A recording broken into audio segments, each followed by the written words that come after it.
Vaheguru Ji Ka Khalsa, Vaheguru Ji Ki Fateh. Thank you for joining today's webinar hosted by the Sikh Research Institute. This webinar will begin with a 40-minute moderated discussion between our presenters, after which we will have 40 minutes of Q&A from the audience. So please drop your questions in the chat box and be sure to include your name and city. Now, I'd like to introduce you to today's panelists. First, we have Dr. Ishmeet Kaur Chaudhary. She teaches at the Center for English Studies at Central University of Gujarat. She works on areas related to literature of margins, social movements, and studies of violence and trauma. Her recent work has been on violence studies, engaging with discourses on women and violence and 1984 anti-Sikh carnage in Delhi. Her most recent book is Black November, Writings on Anti-Sikh Massacres of 1984 and the Aftermath. Next, we have Singh Kohli. He is a practicing barrister in England and Wales and a leading practitioner in the fields of public law and judicial review. He has extensive human rights advocacy experience and provided litigation support to the team representing the families of 1984 victims to secure the conviction of Sajjan Kumar in the Delhi High Court in December 2018. Most recently, Ryan worked with the authorities on the Caribbean island of Montserrat to successfully emancipate a Sikh victim of modern slavery. Santbir Singh is an avid student of Sikhi. He has spoken at retreats, conferences, and youth camps for over 2 decades. Santbir has been trying to cultivate a deeper relationship with Shabad Guru while focusing on Sikh inspirations for social activism, feminism, and human rights through a critical analysis using different schools of thought and tradition. Born in Vancouver, he completed his bachelor's degree at McGill and currently lives in Toronto with his 2 wonderful children, amazing wife, and his crazy dog. And lastly, we have Dr. Shruti Devgan. She is a visiting assistant professor of sociology at Bowdoin College. Her research focuses on the diasporic, intergenerational, and digital memories of the 1984 anti-Sikh violence. Dr. Devgan is part of the editorial team at Sikh Research Journal, run under the aegis of the Sikh Foundation.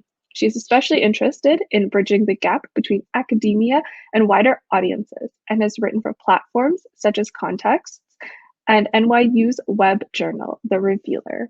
Please welcome today's panelists.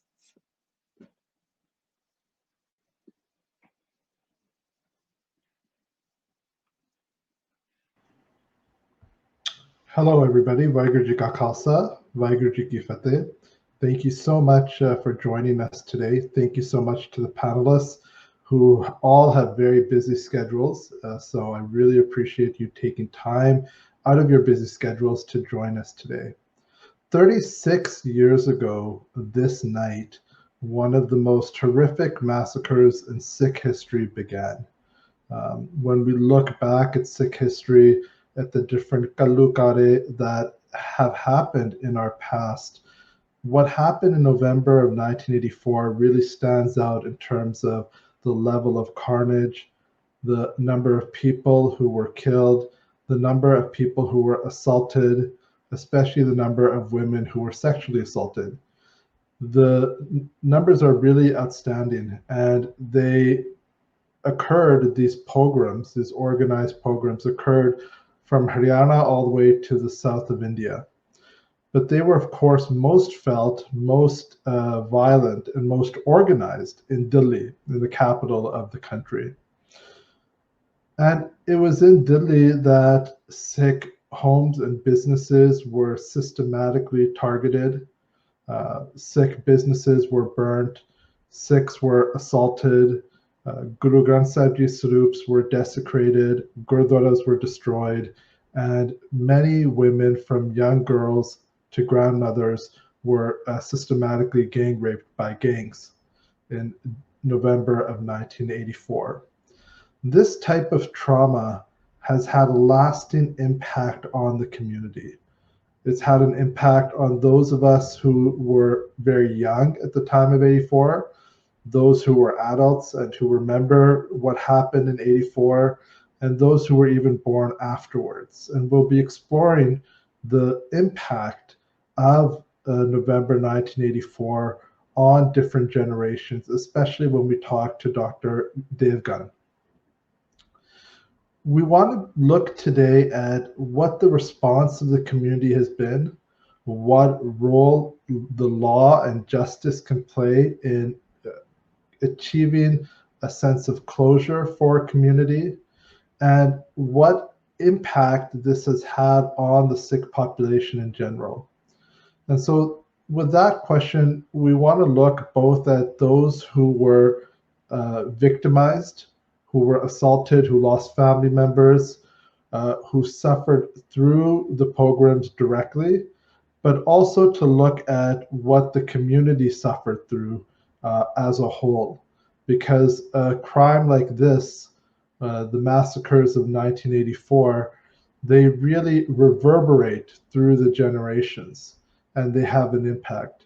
If we have time, we may also look at how this plays into the wider narrative of post-partition India, of other cases of genocidal violence, for example, in Gujarat in 2002, what the similarities or commonalities are. We might have time to unpack that as well. And we can also look at the current state of affairs in India right now with the right-wing Hindutva government and what that says for minority groups and minority populations across India. So there's a lot of different aspects that we can get into. We're really lucky to have some incredible panelists. We have two professors with us who have dedicated their scholarly careers to studying 1984 and the impact of November 1984.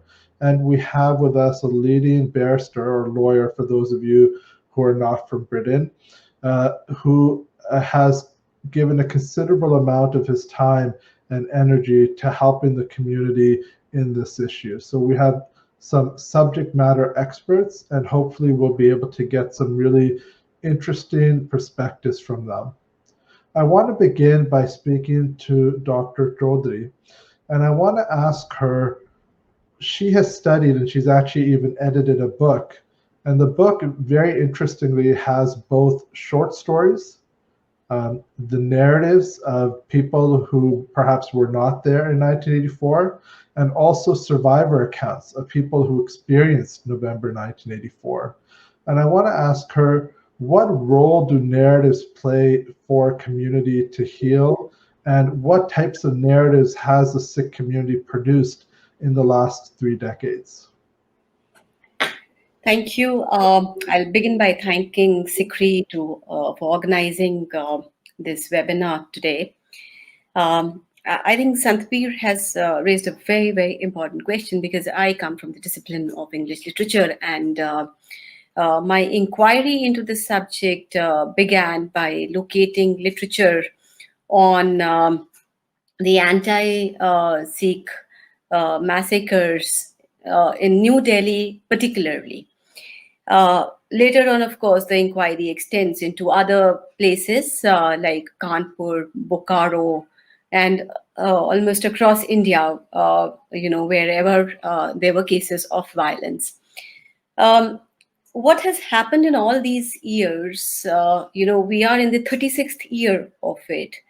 We've actually added 36 years of impunity, or 36 years of injustice in the history, of the Sikh narratives. So in a way, we have been failed. And here I kind of begin with, everybody knows what happened to people, So I don't want to go back to talking about the mode, how it happened and what actually happened. We know the kind of killings that had happened. We've always been speaking about it. The method and the kind of the gruesome nature of it. What is important today is that where do we take our discourse from here? When we know this has happened, and when we know that, our latest sit, which came out in December 2019, actually says that, we have lost years. So therefore, a wise investigation is kind of not possible. So what do we as a community consider this to be? That's one important thing. And from here, where do we go? So when institutions have failed, where systems have failed, where legal structures have also failed, where do we go? And who's going to talk about our stories? So the inquiry is that who's going to talk about our stories? Nobody from outside is going to come and talk about our stories. We have to do it for ourselves. And I very clearly remember I was 6 years old when 84 happened. We were in Shimla. There was a mob attack. We were saved by our next door neighbor. And this was how we grew up. My father had an experience where he was othered by his friends, and there were some derogatory remarks passed on him, asked to cut his hair. There were derogatory remarks on Harmandir Sahib, but my father never opened up these stories to us. And when I asked him, at an age when I was 34, that where were these narratives, he said, you had an experience, where a neighbor had saved you. And that was a very positive experience where, a Hindu neighbor, Ravinder Randev, had saved you. You had to grow up with that positivity. Because at the end of it, in the darkest of times, we got to live with hope. And Ravinder Randev was also an example to me that if I am in such a situation, what role will I as a human being play? Right? Would I be another Ravinder Randev, or would I be a participant in, the mob who was actually attacking at this Gurdwara, which was right in front of our house? So the inquiry began from there, and he happened to say that who's going to write about our narratives, And then we did see a closure to other kinds of cases, like, there was a closure to Godra. Many cases, many people were brought to books, but nobody cared about the Sikh cases. The eminent Sikh leaders still roam scot-free. People who were participants in the mob still roam scot-free. And what is left with us is something like, and I don't know how many more of those colonies would be there, of which we are not aware. But so what is left to us is a colony, a widow's colony, quote unquote. And that is what becomes our struggle for justice. That is what becomes our stories, where we are victimized. That also becomes our stories of strength. So on one hand, where we are being victimized, and these women come up, when they narrate their stories, they deliver to us stories of strength. So what is the role that literature plays at this time? We don't have the number of women who were molested. Nobody has. Neither does the community have them, nor does the government structures have them. Where is our documentation?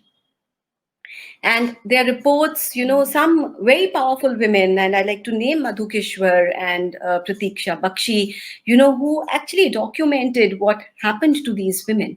And they talk about the gang rapes, as Santbir mentioned. Right? They talk about how these women were molested. They talk about, 15 men on one woman, and then these women talk about that they wanted to cover the bodies of their girls, but they could never do it, and it was a night where the rapes continued continuously. Where are those numbers? And when these go undocumented, that is where literature comes forward. When literature registers this experience which has been ignored, it is registering the reality. And it documents it, so that people read it and they realize. And I always say, 84 is not just my story of being a Sikh. 84 is my story, it is your story, it is my neighbor's story, and it is the story of every person who's participating in the mob. So it's shared. Responsibilities are shared. So we really cannot, we have to rise above the blame games, and we have to look inwards, and we have to think about how do we kind of project these stories. We have the data, whatever little, we don't have immense data, but whatever little data we have it. What do we do with that? How do we present that data? How do we bring that data into the public domain? And that is where literature, exercises its power. That is where literature gives us a method to express what people have gone through.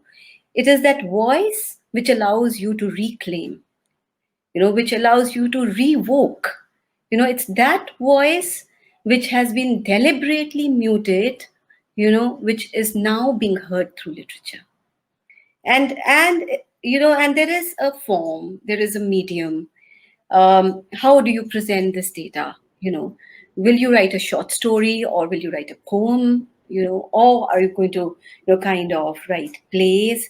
Will it be always a tragic medium of expressing, or can comedy do something marvelous with this material? So that is where, when everything goes unaccounted, literature chips in. Thank you. That was very powerful and beautiful. You touched on a lot of different topics. I wish we had time to unpack them all. I think one of the really interesting ideas is this idea that the impunity, as it goes over time, it's almost a re-victimization of the people who are victimized, the lack of justice. And the storytelling, in a way, is this reclaiming of the narrative, and a powerful way for both individuals and a community to heal. And it's really interesting because for Sikhs, storytelling or telling of narratives is really central to our tradition. Katha, Sakis, Tadivana. These are from the beginning of our tradition, this idea of using narrative to build a community and to stitch together a community. And with that, I want to turn to Dr. Devgan, because you've looked a lot, Dr. Devgan, at the impact that November '84 has had on the diaspora, whatever that means, and that can be a vague term sometimes, but we can take it to mean, in this case, perhaps all Sikhs who are living outside of South Asia, for example, or outside of Punjab. And also looking at the second and first generation responses and how they have responded to this, both using narrative, I think, and also in your case, you've really studied how they've used the internet, for example, to commemorate it. So if you could just share a little bit of your research and your thoughts on that, and you can touch also on what Dr. Chaudhary said as well, if you wish. Thanks so much for that question, Samveer, and thanks so much, SikhRI, for inviting us for this really important panel. So I think I'll start with talking about, so the diaspora. When we talk about the Sikh diaspora, you're right that it's something. It's an it can be a really ambiguous term, hard to define. But the important thing to remember there is that Sikhs are embedded in these transnational relationships. So they've always had connections with Sikhs who live outside Punjab and outside India. They've always had connections with India, Punjab, especially after 1984 with Punjab. So the rift between being an Indian and being a Sikh and being a Punjabi came about in 1984.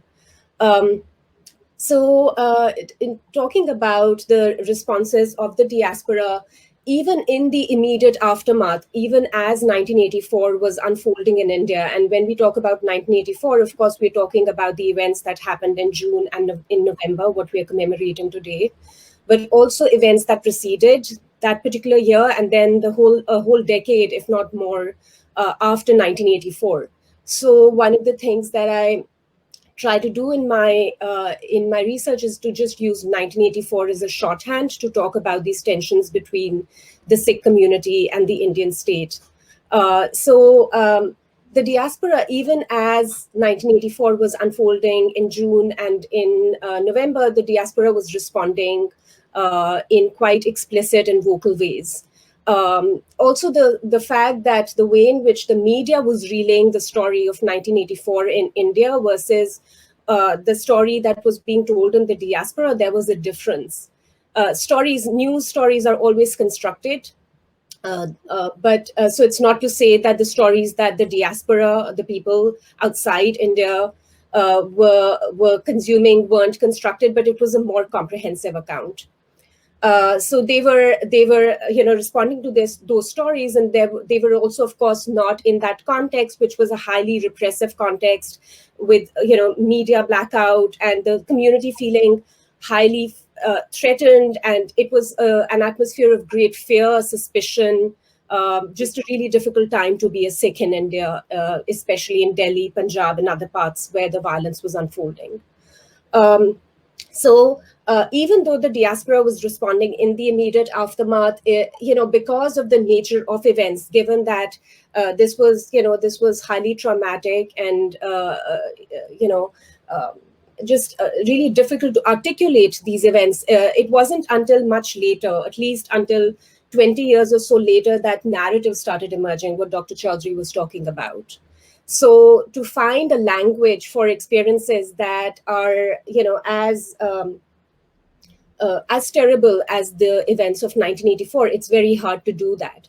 Even language turns out to be inadequate. But even if it's inadequate, that's maybe the only one of the, if not the only, then one of the most important means to narrate the experiences or to narrate the feelings of suffering and loss. So it wasn't until a passage of time that the diaspora also started sort of creating these narratives, these more, the kind of narratives that we're seeing today, the sort of culture of memory that's emerging today.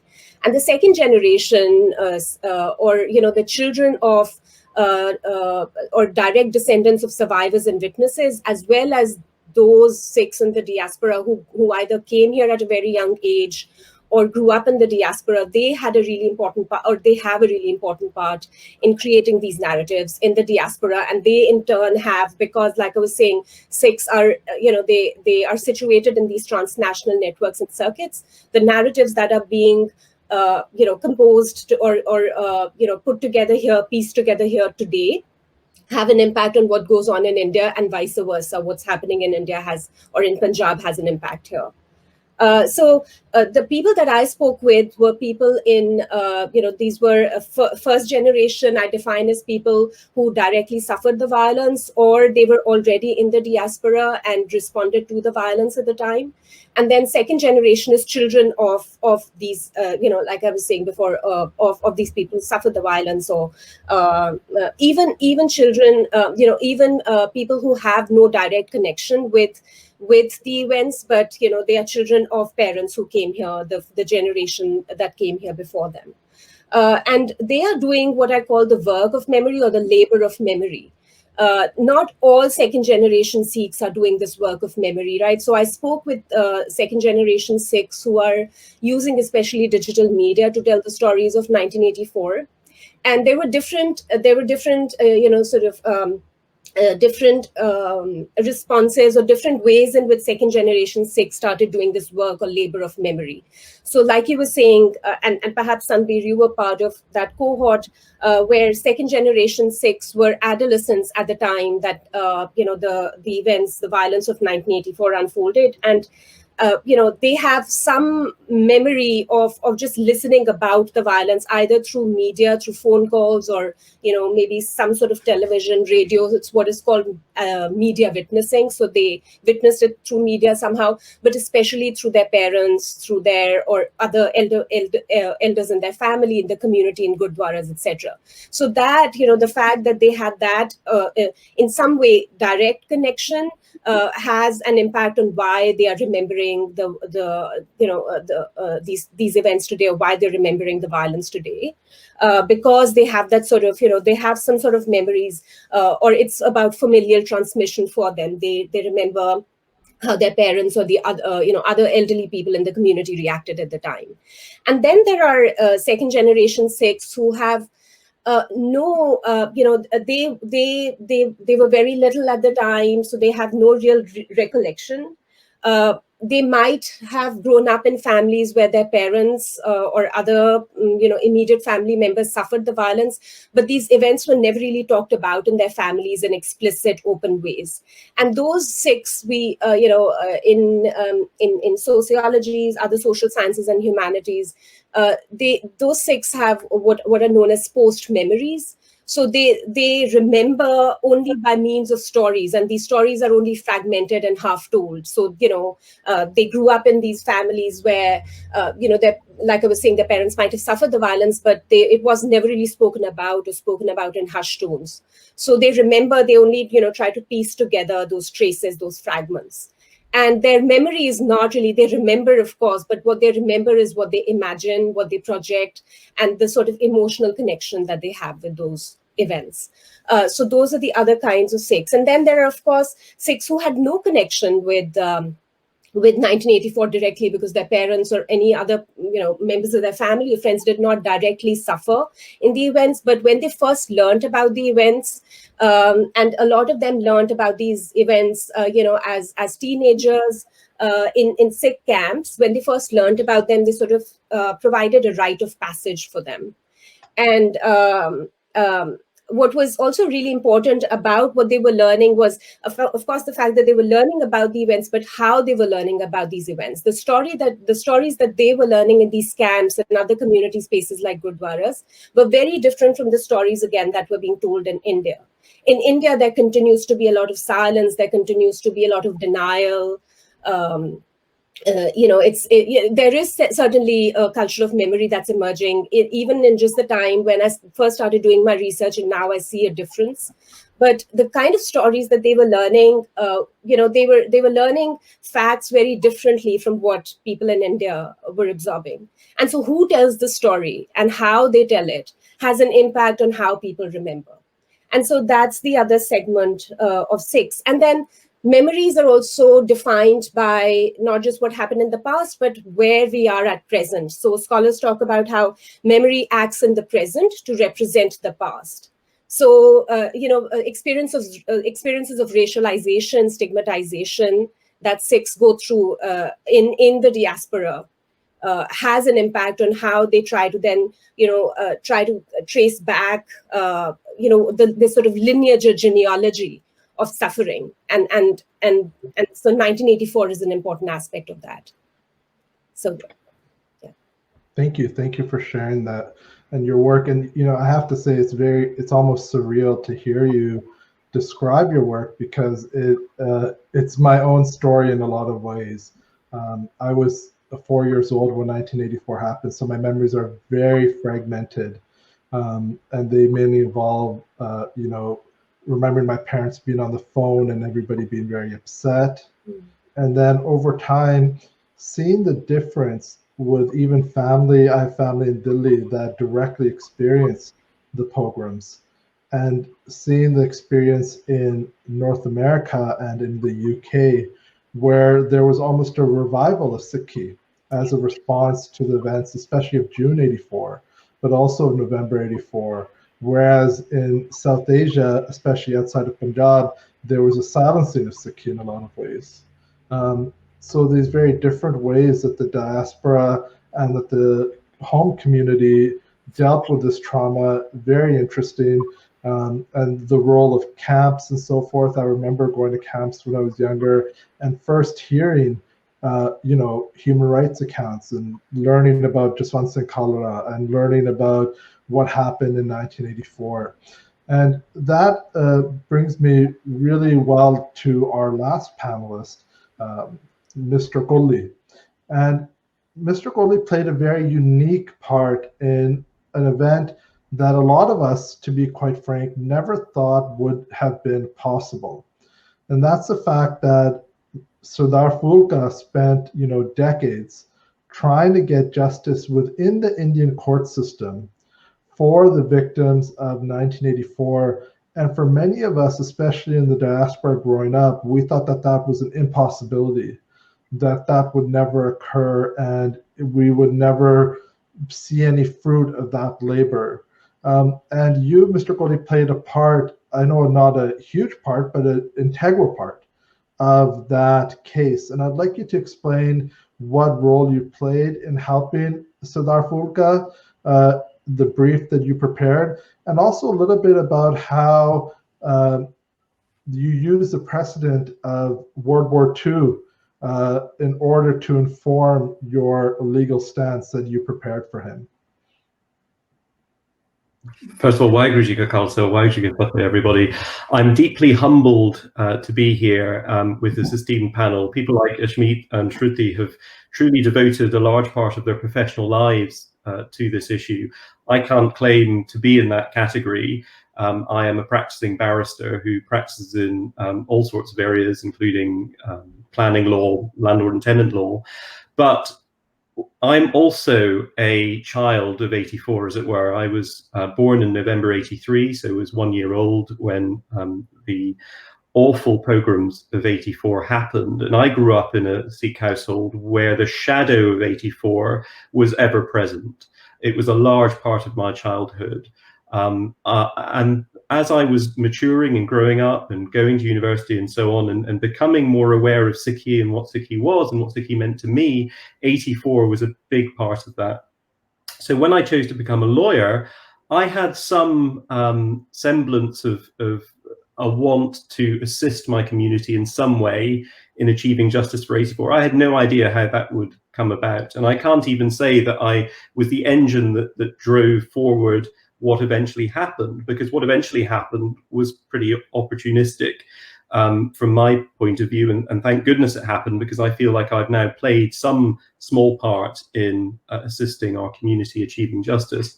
So just wind back to 2002, I was an undergraduate at Oxford University. I was very fortunate to be the recipient of a scholarship which was put together by some Sikh alumni of Oxford University.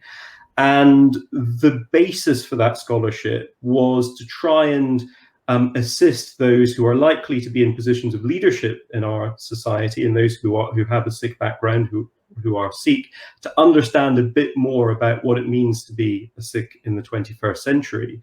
And clearly 84 is a huge part of that.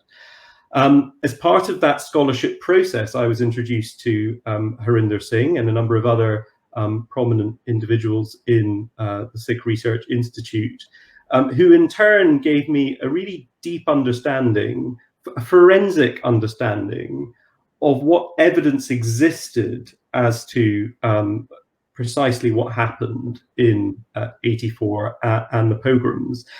And I think evidence gathering was not high on the list of anybody's agenda during 84. Indeed, I think the Indian state probably did as much as they could to suppress such evidence gathering. But what happened in the years after 84, I came to understand from my involvement with Harinder Singh and others, is that some very committed Sikhs who were very professional took the witness statements and affidavits of many of those who contemporaneously witnessed the events of what happened. And that in turn informed a number of the commissions of inquiry that were set up. I think there were 4 commissions of inquiry in total, the last being the commission of retired Supreme Court Justice Nanavati. And that was where a number of affidavits were filed by people who witnessed the events of 84 and the pogroms of 84, particularly in Delhi. And a number of people who fed into that commission of inquiry between 2000 and 2005 started to name prominent individuals such as Kamal Nath, Jagdish Titler, and of course Sajjan Kumar. And these names kept coming up in the contemporaneous accounts of those who were responsible for the events of 1984. And having left my time at Oxford, I was left with a very clear indication in my mind that there were high-profile individuals out there who had yet to face justice for the events of 84, individuals who had gone so far as identifying from the voters' rolls the lists of those Sikh households in Delhi that should be targeted in 84, those who had gone so far as arming the mobs, handing out kerosene, handing out weapons, handing out lists of names. These were prominent individuals who were still very active in politics in India at the time. And so I made a vow to myself that were the opportunity to arise, I would seize that opportunity and try and help in whatever way I could. So I was contacted pretty much out of the blue. You know, we're fast forwarding a decade later, in the middle part of 2018, probably towards the end of it. by Harinder Singh, who said that Sardar Phoolka was representing the victims of the families of 84 in the Delhi High Court. And he was there supporting the government of India, ironically, who were appealing against the acquittal of Sajjan Kumar in the lower court. And what Sardar Phoolka was doing was supporting the government of India's case. The government of India were convinced that Sajjan Kumar had a central role to play and should have been convicted for that role. And of course, Sardar Phoolka had the very victims of 84's families on his side, who were able to support him. But what Sardar Phoolka needed from me and from those who worked with me was how to get over this lack of direct contemporaneous evidence naming Sajjan Kumar in connection with the events of 84. Now, I'm sure that there were people who went to the police in 84 and named Sajjan Kumar. The problem was the Commission of Justice Nanavati in 2005, when he eventually reported, had affidavits from individuals who had given their evidence for that commission of inquiry. So the evidence, if you like, came much later than the events in question. And the judge who was determining Sajjan Kumar's case at the lower level decided that the evidence wasn't good enough because it came so long after the events in question. And so for that reason, primarily, the case against Sajjan Kumar was thrown out. Now, Phoolka and the government of India both took the view that that was pretty shoddy reasoning. Because if you have an entire state whose machinery is directed against a particular community, it is no wonder that there is good quality contemporaneous evidence naming Sajjan Kumar at the time that the 84 events happened. So our challenge was, or my challenge was, to write a brief for Sardar Phoolka using international examples of where other situations had happened around the world, where non-contemporaneous evidence was still given substantial weight when determining the guilt of an assailant. And so the example of World War II was a very fortuitous one, because we had an authority in the Court of Appeal in England and Wales called Swaniuk. And in Swaniuk, we had an individual who was acquitted at trial. He was a Nazi concentration camp guard, so it was alleged. But the judge, in giving his direction to the jury in Swaniuk's case, directed the jury that they should place little weight on the lack of contemporaneous evidence. All the evidence had come much later on against this chap. And of course, what our higher courts did here in England and Wales was analyse that and say, well, look, you can't really rely on the lack of contemporaneous evidence in Nazi Germany. The entire system was twisted against the Jewish people. And so, of course, when Jewish people turned up to give their accounts and name the individuals involved, those accounts weren't going to be recorded. Those accounts weren't going to be taken seriously. Those accounts were not going to be investigated. It was only when there was a bit of it was only when the Nazi regime fell and there was a European renaissance, really, and an understanding about what happened with the Holocaust, that people's accounts started to be documented. And so we used that example of the case of Swaniuk, which was a persuasive authority in England and Wales, to feed into the case against Sajjan Kumar and say, look, this is how courts in other countries have approached this issue of a lack of contemporaneous evidence. Yes, ideally, we would have mountains of it, naming Sajjan Kumar from 1984, from evidence taken in 1984. But I'm sorry, the state was not set up like that, in a way that took that evidence seriously, maintained it, kept it, and was used to build a serious case against him, because the state and the police were not interested, frankly, in the Sikh plight. And there are many examples of where the police, in fact, assisted or turned a blind eye at the very best to what was happening in the Anti-Sikh pogroms. So by giving Sardar Phoolka those tools of those international comparisons and those international cases, he was then able to feed into the appeal against Sajjan Kumar's acquittal. And what was really remarkable about that case, and Sardar Phoolka deserves a huge debt of gratitude from our community, is that the High Court in Delhi said in no uncertain terms that what happened to the Sikhs in 84 was a crime against humanity. And that is a big term to be used by a court. It's a recognition that these were not random events, these were not riots. These were organized pogroms against Sikhs that were, in some ways, state-backed. And that was a huge step forward. And so to play a small part, to play my small role in achieving that is something I will forever be grateful for. And as I say, I mean, it was opportunism. It was kirpa from God, if you like, that I was able to play that role, because I wasn't going out looking for it. I was in the right place at the right time, and I had the right skill set to be able to assist. And as I say, I will forever be grateful for that opportunity. Yeah, I think the community will always be grateful for you as well for the role you played. So thank you for that. I found it interesting how we were talking again about narratives and the fact that the stories about 84 couldn't be told at the time. They had to be told afterwards. And it was those stories that were then able to be used in this specific court case. And then that court case, for example, has been used by Sikhs in the diaspora. For example, in Ontario, it was used by Sikhs in the diaspora to have the November pogroms called genocide by the Ontario legislature. So we see how there's an interweaving of narrative, diaspora, and these stories. And I wonder, Dr. Chaudhary, when you look at the experience of the community 36 years onward, is there, as time goes on, is there a difference that starts to arise in the stories? Does time give a different perspective?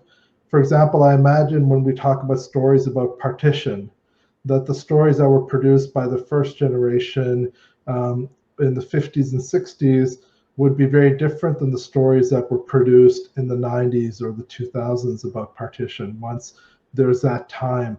Has there been a difference as time has moved on in the narrative or the type of narrative that's being told in the community?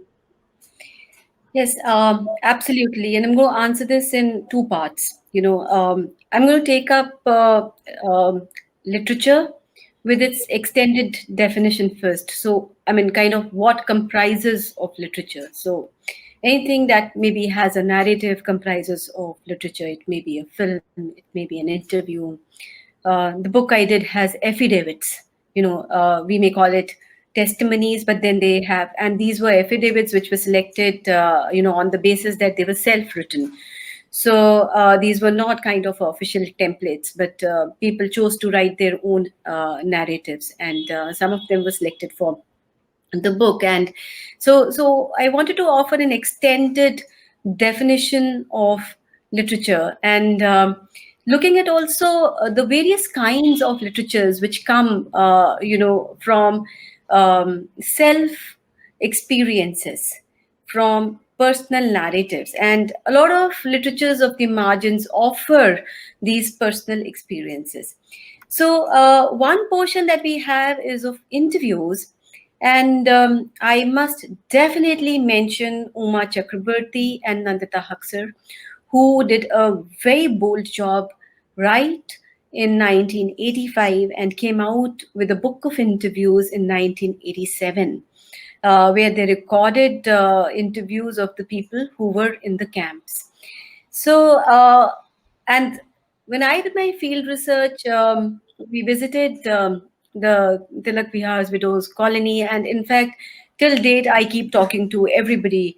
I always say that Churasi is a fixed site of memory. And it's, there were stories like you just said that, there were stories at home. You literally Rand actually said that you grow up with these stories. So since we were placed in Shimla, and Shimla was a tourist place, and anybody who came to our house, one thing was sure to be discussed. What was the loss in Churasi?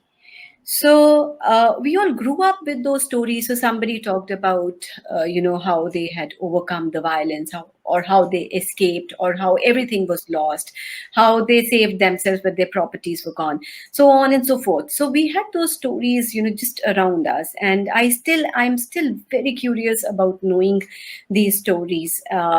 And so there were these interviews which I went through, Uma Chakrabarti's and Nandita Haksar's, and those interviews are seminal. They are a very, very bold depiction of what happened. They have varied interviews of granthis, of people of different castes. There is an interview of a Dalit activist in there, and of course the survivors. Now, the survivors' narrative in 85 are more about expressing shock at what happened to them.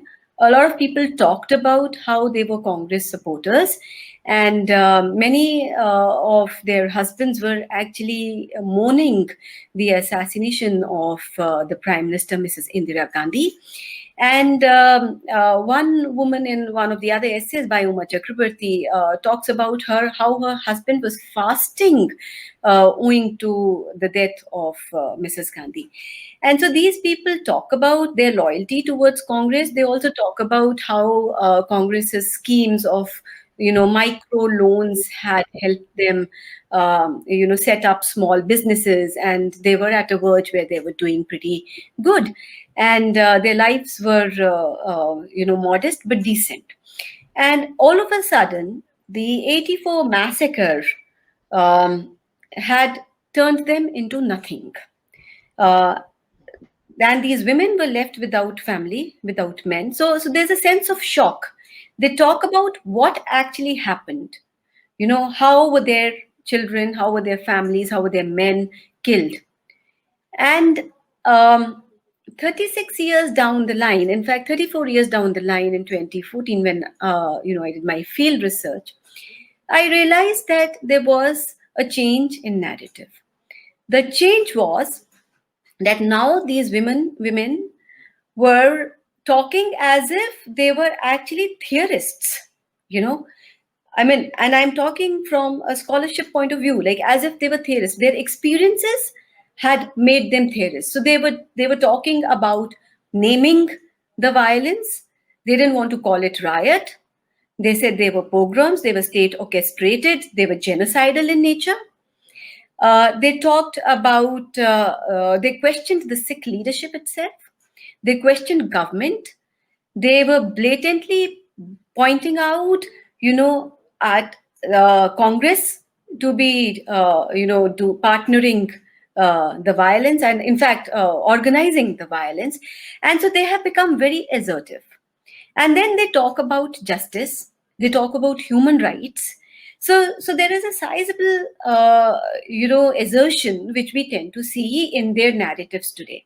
One thing which I really feel worried about and also sad about is that though these women are now opening up, and they have opened up, they have spoken, but now they are being very assertive, they do not allow their children to speak. They're still very protective about their children.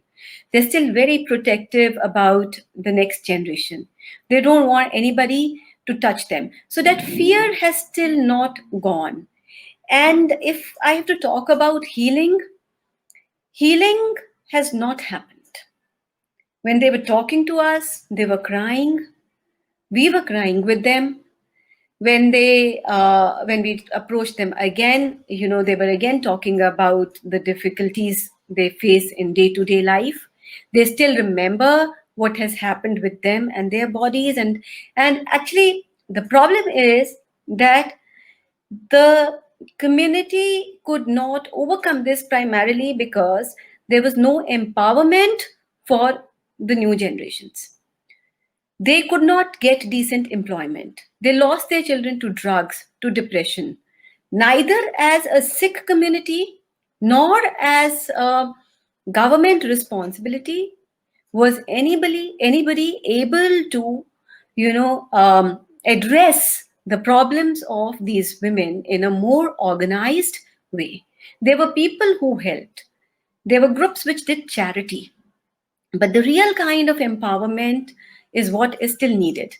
And in many forums, I'm bringing this forward, and I'm saying that again here, I'm repeating myself, and I'm saying that again, we have still not lost it. We can still empower their children. We can still give them decent education. We can still give them decent jobs. And we cannot expect a system which has failed us to do that for us. It is the community which will have to do it. So this is one part of the answer. And the second part of the answer is coming to the conventional literature, writing stories or writing plays or writing novels. It took a lot of time for people to write literature addressing 1984, particularly in English. We do see early representations in regional languages.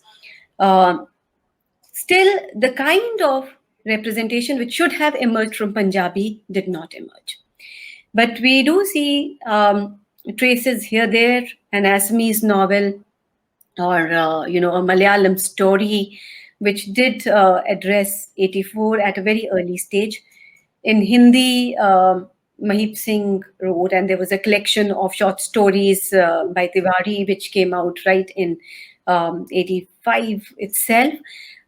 So we do see this, but in English, where it was to be addressed to a global audience, there was a lack of storytelling, lack of novels, lack of plays, and even short stories, and even poetry for that matter. So maybe it took about, if it took a decade for partition stories to come out, it took almost 2.5 decades for stories of 84 to come out. The survivors got, they were going through this struggle, so they could not write. The writers did not write. Amitav Ghosh, much later on, addresses this issue, and he says that, perhaps there's a responsibility that a writer is supposed to practice, when depicting these stories, and there's a certain kind of a sensitivity. And personally, it took him some time to, depict that kind of a sensitivity. But interestingly, some stories, and I think it's very important to address that, came out from people who did not belong to the community. And they were people who have very sensibly and very sensitively, addressed this issue. Our book had a section on short stories where we got people from different communities to write.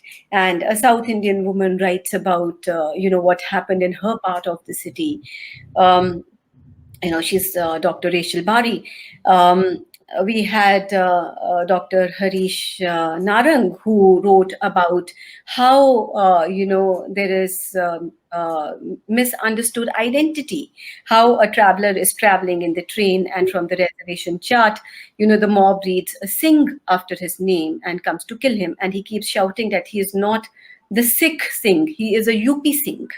A man who came from Uttar Pradesh, and so these were the kind of stories. And then Vikram Kapoor did 2 amazing volumes, one novel called Assassins, and also a collection of personal essays and short stories where he brought out.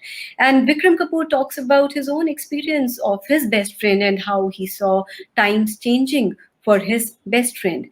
So these stories, the change in the stories that we see, instead of beating around the victimization card, there was also a certain strain of irony. So some of these stories talked about that you do this to us, but you are not safe yourself in doing this to us. So one of the stories by Parminder Mehta is about 2 buddies, who go to school or to college every day, and they ride one single scooter, one Hindu boy and a Sikh boy. And how a Sikh boy, this Sikh boy who's the friend, is now being burnt by the mob. So he's been garlanded with a burning tire, and the father of this Hindu friend is a participant in the mob. This friend comes, and at the moment the father realizes that the friend has come, he skips the mob. And the friend comes and hugs, his burning Sikh friend, And in an attempt to save him, he also gets burnt. Now, the last scene of the story shifts to a hospital, and there the doctor comes and says that the Hindu boy has succumbed to his injuries, whereas the Sikh boy may survive. So there's this kind of a irony, So if you do this to us, even you are not safe. So what kind of a world are we building around us? So again, I repeat my statement that it's my story, it's your story, it's my neighbor's story, and it's story of everybody participating in the mob. So this is the assertion that we tend to see. So it's like, I think something elating that has happened in a very short span. Now we see a lot of literature coming up, and what's happening is, writers are moving above the blame game. It's not just, they're just not looking at this discourse as a discourse which, okay, Congress did. They're saying, okay, this is repetitive. So 84 is central to India, but symbolic 84 is everywhere around the world. And if it is repetitive in India, then we have not moved away from 84 even once. Today, Joy Hazarika was talking about Assam, and he said that there are other kinds of violences which we need to look at. So it's like, symbolic 84 is still present. So how are we to look at them in our, literatures is a very, very important question. Thank you. And that call that you gave there, I think we should reiterate that it's not too late for healing and empowerment of those victims. And I think the fact that they were women and what they suffered through, also the community's inability to come to terms with that in a lot of ways, and to be there for them, that's really something that is on the community, it's on all of us, that we weren't able to be there for the survivors. We've got quite a few interesting questions being asked here, and so I'm going to ask you all a few questions. If you could try to keep your answers a little shorter so we can get through the questions. The first one I want to ask to both Dr. Devgan and Mr. Kohli, and this is a question from Jaskiran in Brampton. And Jaskiran says, in the diaspora, for example, in Canada, there has been a big effort to have the massacre be called and classified as a genocide. How important is it to have the word genocide be used? So maybe Dr. Devgan, you can give us your perspective on why it's important for the diaspora to use this term genocide. And Mr. Kohli, you can maybe speak a little bit about what it means legally for something to be termed a genocide and why that's important. Go ahead, Dr. Devgan. Right. Thank you for that question.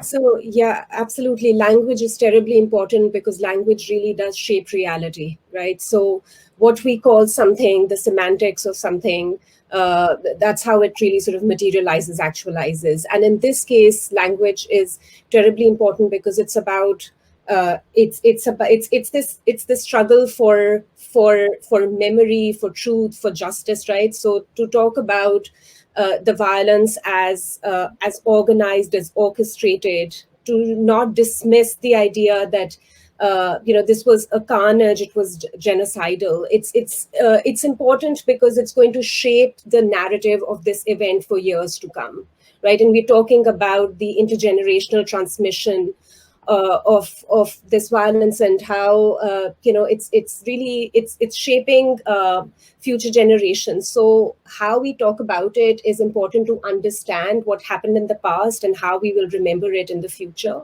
And like I'm saying, it really is shaping reality. So language is terribly important. And to wrest the narrative away from the Indian state, because the Indian state still dismisses it as violent, as riots, for example, or this discourse of everyone who is talking about 1984 as a terrorist in some way, or a seditionist in some way. It's highly problematic, and so language is of utmost importance. Okay, thank you for that perspective. And Mr. Kohli, can you speak a little bit about the idea of the term genocide legally? Sure. I mean, I agree with the sentiment there expressed by Shruti. And from a legal perspective, the reason why the term genocide is important is because it connotes the state's accountability for a concentrated effort to obliterate a group such as the Sikhs. And that's what 84 was, in my view. It was a state-sponsored effort to obliterate the heart of the Sikhs. That they wanted to take away what the essence of the Sikh community was. And it's a sign of strength of our community that, and if you look at our history, there have been many such attempts in the past. None of them worked. This one hasn't worked. And I think we have emerged stronger from it. So the reason it's important from a legal perspective is that it doesn't let the state off the hook. Internationally, as soon as you say there's been a genocide, the international community immediately calls the state of India to account. How can you allow a genocide to occur on your watch? You boast that you're the biggest democracy in the world, yet you allowed a genocide to happen. So the use of the term genocide and the recognition that it was a genocidal act is terribly important from an international perspective in focusing people's minds internationally on what happened in 84. It's calling a spade a spade. Let's not beat around the bush. This was a systematic effort to strike at the heart of Sikhs. And that's why it's important. It's all about accountability. Thank you.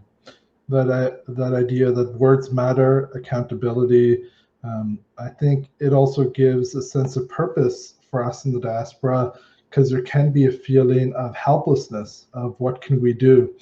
I'm getting a few questions here, especially as Dr. Ishmeet Kaur was speaking, about what can we do to reach out to those directly affected?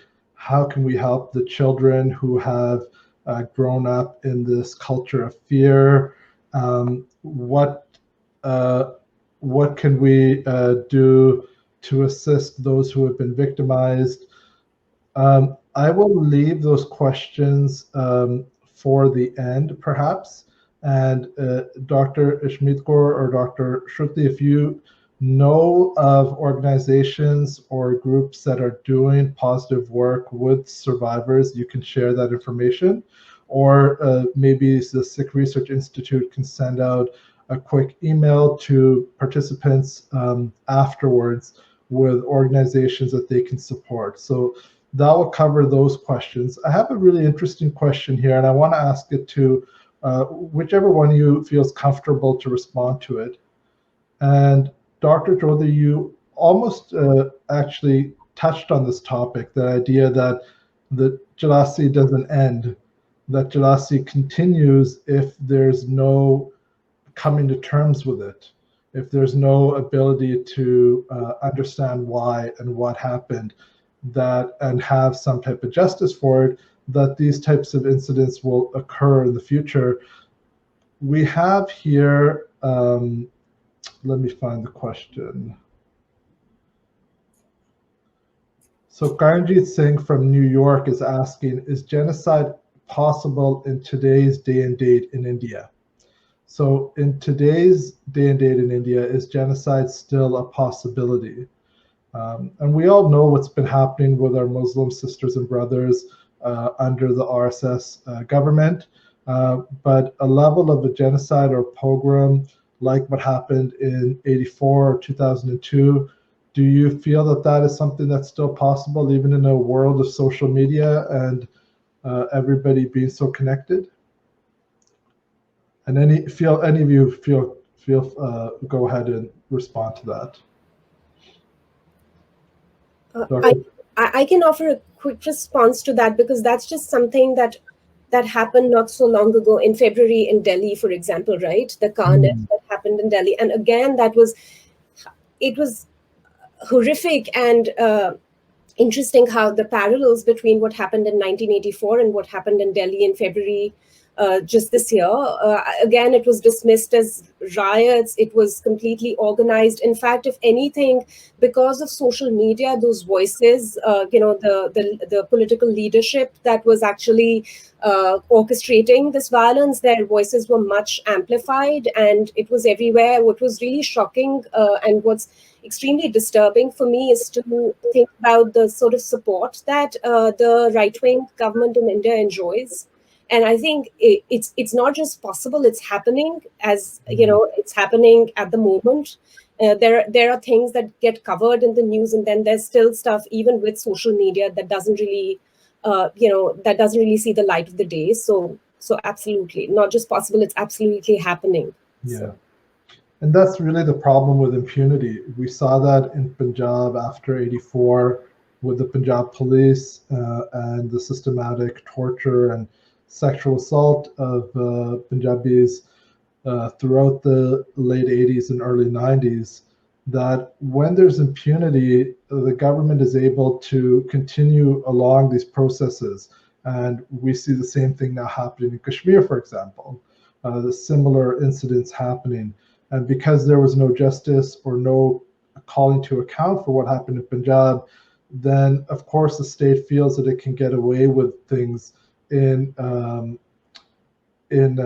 Kashmir today. And I think that's also an important point to make, that I remember growing up, a lot of the narrative was Congress did this, but we can see here that the issue is not so much the political party, it's the system itself. And it's a system that silences minority voices and is looking for a hegemony of some kind. So that's really the problem. The issue is not Congress or RSS. Both of them have been complicit in these types of acts in the past. Now, we have a question here about books that have been authored by the panelists. Dr. Devgan, you have only authored articles, right? You have not authored a book, is that correct? That's right, yeah. So I just have articles, and it's my doctoral dissertation for now. Hopefully it'll be a book in the near future, but not yet, yeah. Okay, and Dr. Devgan's doctoral thesis is available online. If you search on Google Scholar, you should be able to find it. Dr. Ishmeet Kaur has actually published one book. I have it here, right here. There you go. This is mirrored, so I keep going the wrong way. Black November. It's a really powerful book. It's what she's been talking about throughout the talk today.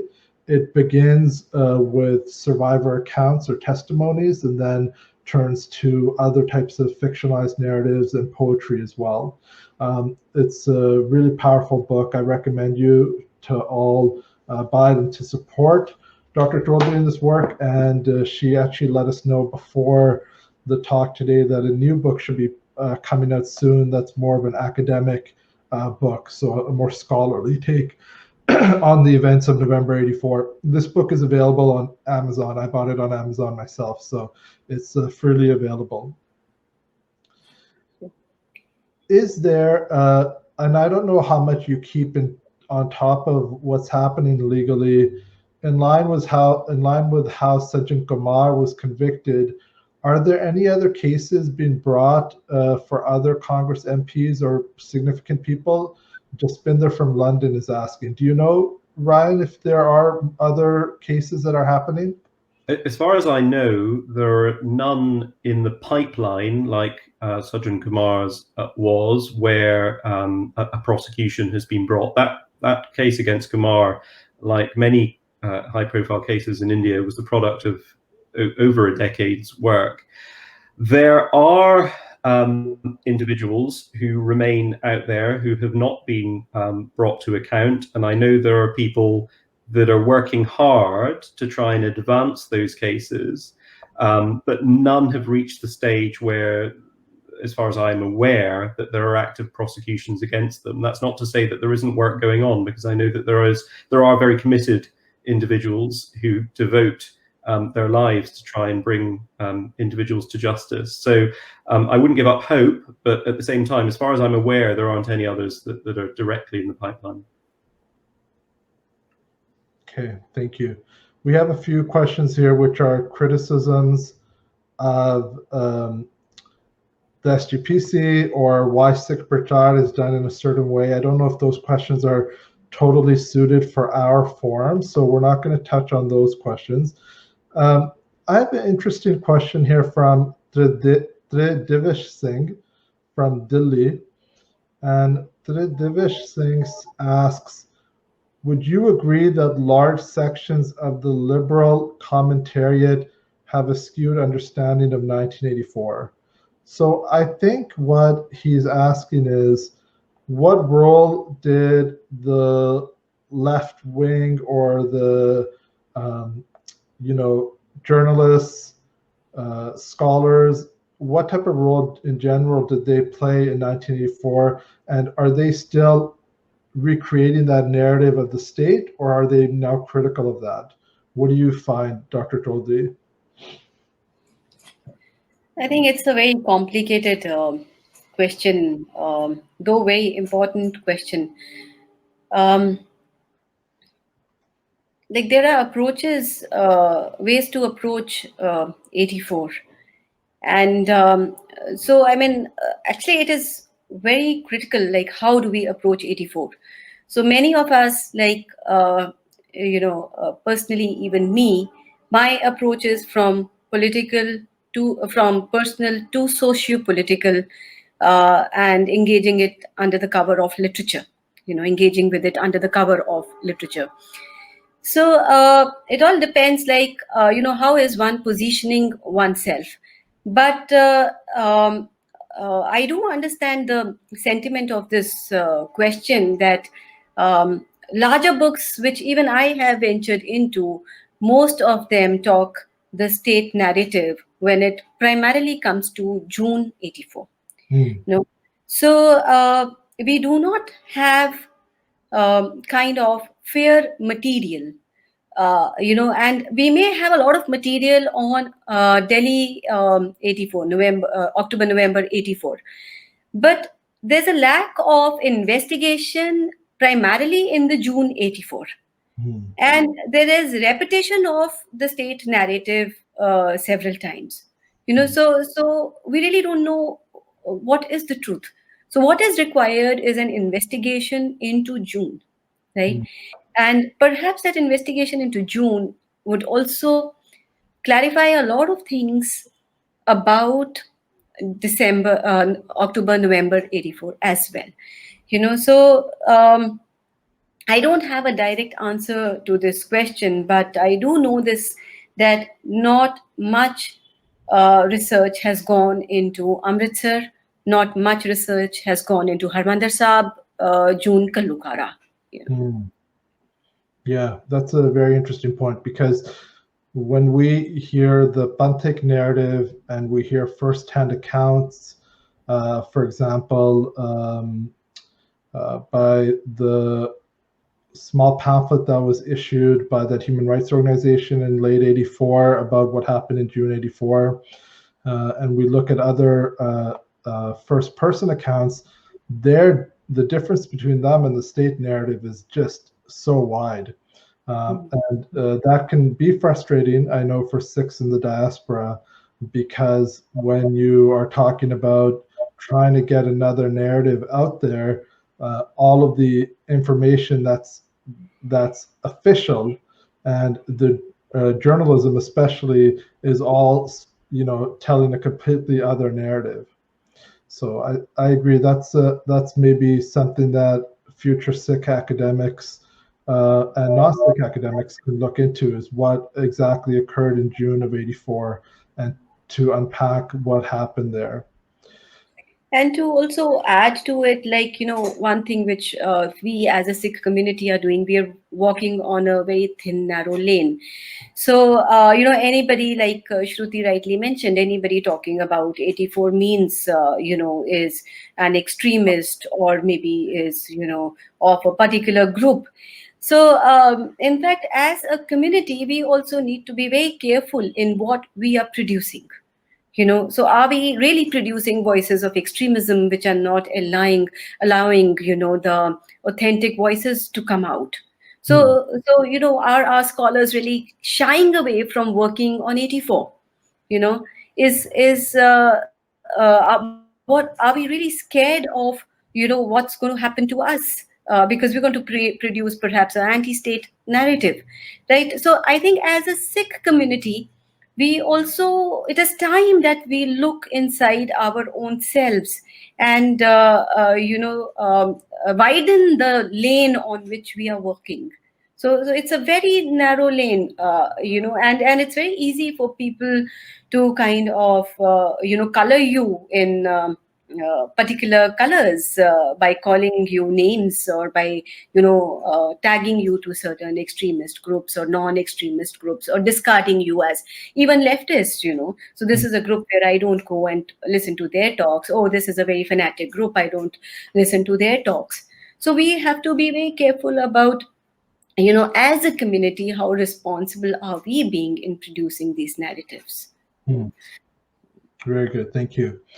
That actually, while you were speaking, and I thought about this, Dr. Devgan, being the only non-Sikh here, you've really dedicated your scholarly career from your thesis forward to really exploring this very traumatic event for Sikhs. What is it about this issue that spoke to you as a non-Sikh, and why have you committed so much of your time and energy to it? I think that might be interesting for some of us to hear, if you don't mind sharing with us. Oh, absolutely not, yeah.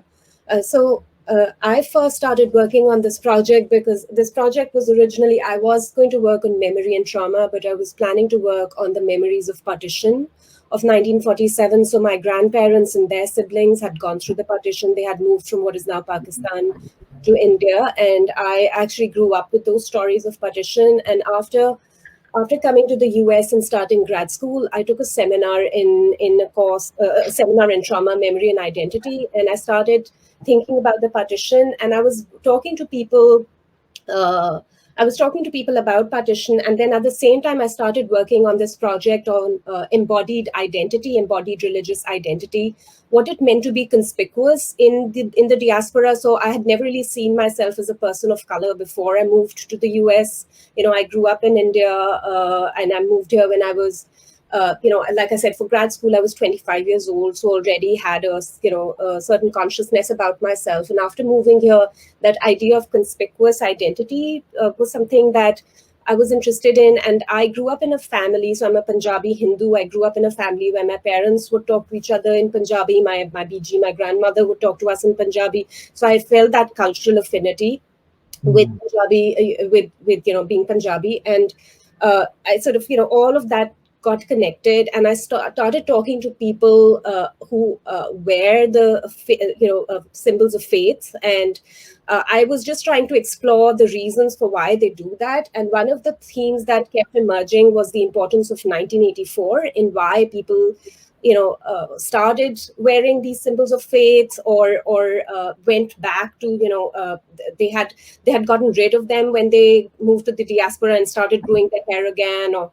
started keeping these symbols again. And so I sort of stumbled on it through that. I was very intrigued by this idea of how the second generation, with no direct memories of growing up in India, certainly not of this violence or any of these other events, how they were so invested. So my connection with partition, my connection with Punjabi culture, and then just my interest in material culture, memory, trauma, all of that came together, and I started working on this topic.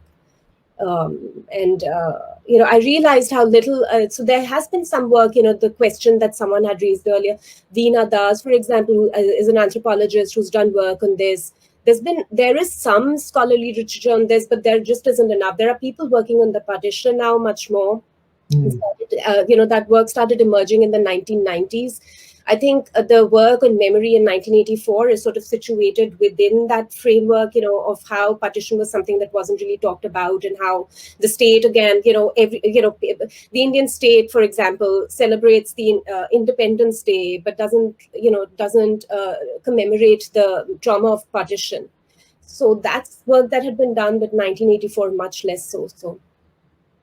Yeah, we can see definitely a history of hiding trauma national trauma and sweeping it under the rug from partition forwards within the Indian state narrative.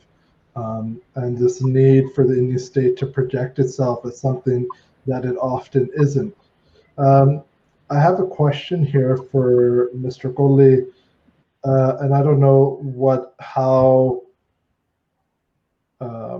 how sophisticated your knowledge is of the Indian court system, but I'll address this to you and you answer it as best you can. Are there weaknesses in the Indian legal system that hinder justice being delivered? If yes, is there anything we can do about it? So I've just been thinking about that because I saw the question pop up. And I think the biggest issue or the biggest change that came about, which led to the conviction of Sajjan Kumar, in my view, was the quality of the jurisprudence, the quality of the judge, and the quality of the jurisprudence that he was applying. India, like a number of other countries around the world, are still developing their judicial systems, and they're not quite at the sophisticated level that they'd like it to be, and that will come with time. We've got to remember India is a relatively new democracy, and so it is remarkable that it has got to the quality that it has in terms of its jurisprudence so far. So the judge who ended up overturning Sajjan Kumar's acquittal, there were two judges, Justice Goel and Justice Muralidhar. Justice Muralidhar, interestingly, was also the judge who determined that consenting acts between homosexual individuals in private should not be criminalized. And these judges, looking at their judgments, are drawing upon international legal principles. They're looking at the law and thinking about how it exists in a global context and thinking about how it should be developed, and whether a very narrow view should be taken or whether a wider view should be taken. And so I think the answer to the question is the weakness is in the quality of the judiciary and jurisprudence, but we're seeing that quality improving with the justices that I've just mentioned. Is there anything we can do about that? Well, just having really good quality jurists take up high-powered roles in the courts, and I don't know how that happens in India. In the United Kingdom, there's an independent commission that appoints judges after a full, free, and fair exercise, and they're appointed on merit and the quality of their work. I don't know how it works in India, but I know that I'm seeing the emergence of some really high-quality jurists, certainly at high court level. So that's one way that things are improving. The application of the law without fear or favor, not being beholden to political power, having the rule of law as being the ultimate goal, as it were, not being answerable to anything else. These are the things that we need to start emphasizing as important for the Indian justice system. I think the more that happens, the more we will see better quality outcomes. Thank you. I think we would be remiss if we didn't make the point that the justice system has really had a detrimental impact on the Sikh population post-84, that there's been a lack of justice, and that the use of laws like TADA were used and continue to be used by the state as a form of oppression. So that is something that we should mention. And we see that happening now with laws being passed by the current government, which are also being used in a similar manner. You know, we have scholars and activists from all sorts of communities being arrested right now across India. And that's something that is very troubling. And we've seen this happen before, and it's not a good sign. I don't know how much we can do or what we can do in this situation like this, but at least we can keep our attention focused on it and spread information about it so that people are at least aware of what the current Indian state is doing. We're coming up to the end now of our time. I have so many other questions I want to ask you. There's a few questions here that I wasn't able to ask. There's a question here that I don't know if it made sense to ask the three of you, and it was about the traditional Sikh response to Kalukare and the idea of taking justice into your own hands, for example, like Sukha and Jinda did with some of the people who were responsible, like Makan, for the 84 pogroms.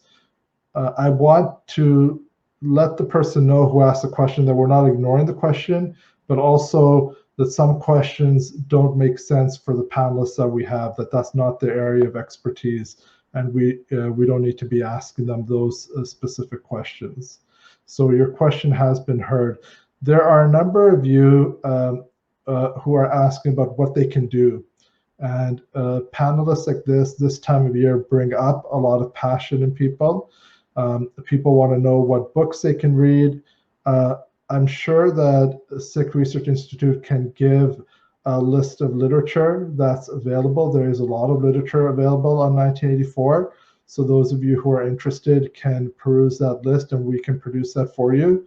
And in terms of actually helping the victims, I said that we would return to that.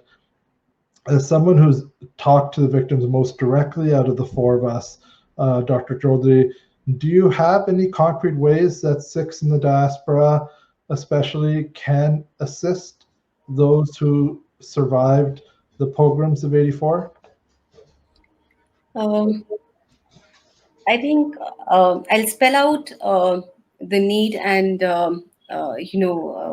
what just before this webinar, I had another webinar and this was being discussed there as well. Somebody talked about having a virtual memorial, and then, we all talked about having a physical memorial, right, where the survivors are, and so that the survivors can get certain kind of decent employment, and, they'll be able to cherish that memorial the best.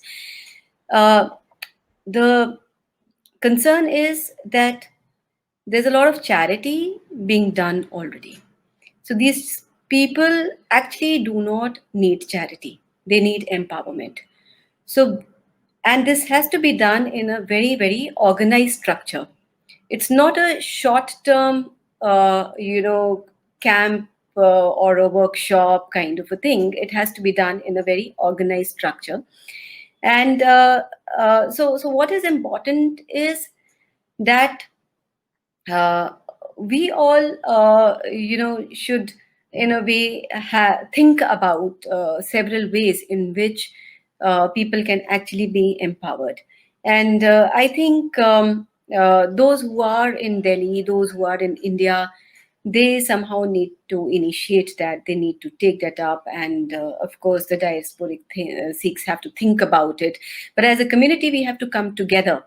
So as a community, I don't have a direct answer to it, but it needs to be thought. And like I said earlier, that we are still in good time. Even though we have lost 3.5 decades, we are still in good time. So if these things, if these thoughts can come forward, people can put their brains together, something needs to be done. And there may be many more colonies of this kind which we are not aware of. This is one colony which we are aware of. People have not studied Kanpur and Bukhara. People don't know what has happened to them, where the violence was equally disastrous. Yeah. So more research has to get into those cities as well. So I think that's what I can offer. Thank you. I appreciate that. We recently, the name is escaping me right now, but in the last decade, there was the remains of that village that was found in Haryana, where an entire village of Sikhs had just been erased from memory. And it was just, brought to attention now. So there are a lot of unspoken stories, a lot of, so much happened outside of Delhi. All the incidents that happened on India's massive train network, with people who were targeted on trains across the country in a very systematic fashion. So, when you have 1 or 2 or 3 people on one train, those names, those people are erased in a sense. We've forgotten them in a lot of ways, and that it's going to take a lot of work and research.